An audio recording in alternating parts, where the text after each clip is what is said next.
tulnud. Ma tänan teid selle eest, et teie jaoks on pingviinide paraad tähtsam, ebatähtsam, vabandust, kui see, et te näitate, et Eesti läheb teile korda.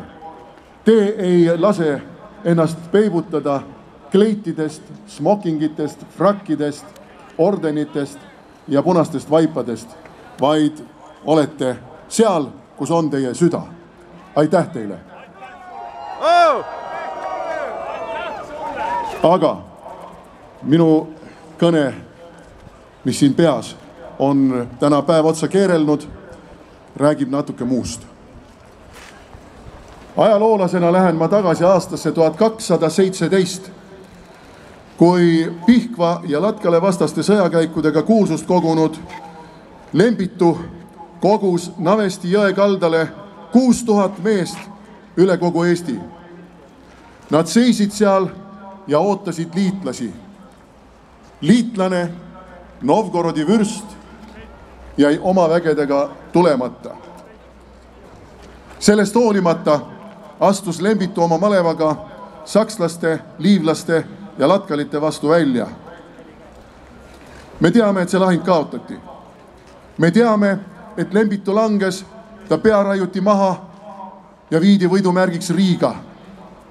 Aga me teame ka seda, et kui tahes lootusetuse vastuhakki ei olnud, mis sellest, et see kaotati, meil on kangelane. Ükski rahvas, kes ei hakka vastu, kes ei seisa oma tõe ja õiguse eest, sellel rahval ei ole kangelasi. Ükski rahvas, kes ei anna lahingut, ei saa suureks. Me oleme andnud lahingu vabadussõjas, me oleme andnud lahingu suvesõjas, me andsime lootusetu lahingu 1944. aastal.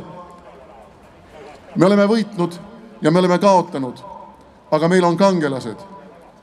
Ja see paneb mind uskuma, et meie hulgas, ka siin väljakul praegu, on neid inimesi, kes on valmis kangelastegudeks Eesti nimel.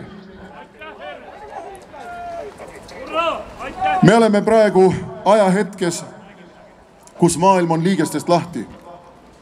Me näeme, et Euroopa Liit laguneb. Täna tuli sõnum, et Belgia peatas oma osaluse Schengeni lepingus. Ungari peaminister teatas, et ta viib läbi referendumi immigratsiooni küsimuses. Poola valitsus on seadnud rahvuslikud huvid kõrgemale Saksamaa rahvuslikest huvidest Euroopa Liidus. Me võime öelda, et see ei ole meile kasulik, aga me ei saa midagi teha. See on ajaloo kulg. Me teame, et meie idanaaber täristab piiri taga relvi ja ähvardab uute diviiside loomisega. Kelle vastu siis? Meie vastu. See kõik tähendab seda, et see, mille üle me oleme uhkust tundnud, veretu võit laulva revolutsiooni ajal, ei ole garanteeritud igavesest ajast igavesti. Võib-olla oli see veretu võit avanss, mille eest nüüd küsitakse luna. Me peame ka selle peale mõtlema. Aga nii, nagu meie esivanemad on andnud lahingu, isegi kui nad on teadnud, et nad selle kaotavad, nii ka meie oleme valmis Eesti eest seisma. Ja see, et siin on täna välja jagatud 900 tõrvikut, aga rahvast on rohkem kui 900, näitab, et rahvas tunneb, et tal on vaja oma meelsust väljendada, oma ustavust ja andumust oma kodumaale väljendada.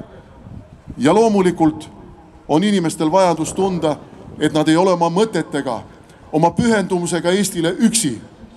Et meid on palju. Ja meid on ju palju rohkem kui siin väljakul, sest ei saa ju oodata, et iga viimane kui inimene, kes meie mõttekaaslane on Võrumaalt, Virumaalt, Saaremaalt, Hiiumaalt, tuleks siia Tallinnasse tõrviku rongkäigule.